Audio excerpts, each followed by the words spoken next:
আসসালামু আলাইকুম রহমতুল্লাহি অবরাকাতু। প্রিয় ভিউয়ার্স, আশা করি ভালোই আছেন।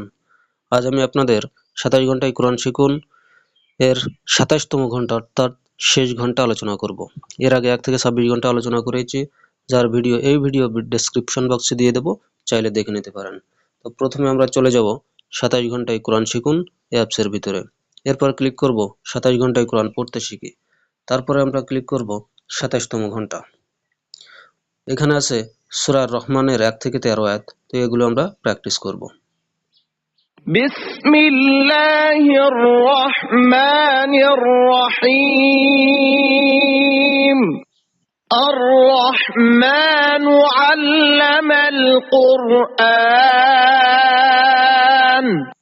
খালাকাল ইনসানা আল্লামাহুল বায়ান। الشمس والقمر بحسبان والنجم والشجر يسجدان والسماء رفعها ووضع الميزان ألا تطغوا في الميزان وأقيموا الوزن بالقسط ولا تخسروا الميزان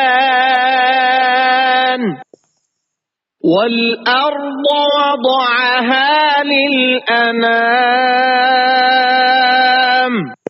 فيها فاكهة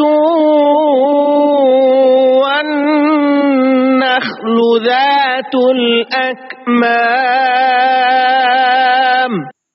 والحب ذو العصف والريحان فبأي آلاء ربكما تكذبان। ধন্যবাদ ভিডিওটি দেখার জন্য।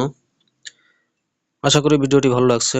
যদি ভালো লাগে তাহলে অবশ্যই চ্যানেলটি সাবস্ক্রাইব করবেন। লাইক, কমেন্ট, শেয়ার এগুলো আপনাদের ইচ্ছা। তবে আপনাদের অনুরোধ করে বলি, যারা কোরআন পড়তে পারেন না তারা সহি শুদ্ধভাবে এই অ্যাপসের মাধ্যমে অবশ্যই কোরআন শিখুন এবং নিয়মিত কোরআন তেলাওয়াত করুন। ধন্যবাদ সবাইকে। আমার জন্য দোয়া করবেন। আমিও আপনাদের জন্য দোয়া করি। ভালো থাকবেন। আল্লাহ হাফেজ।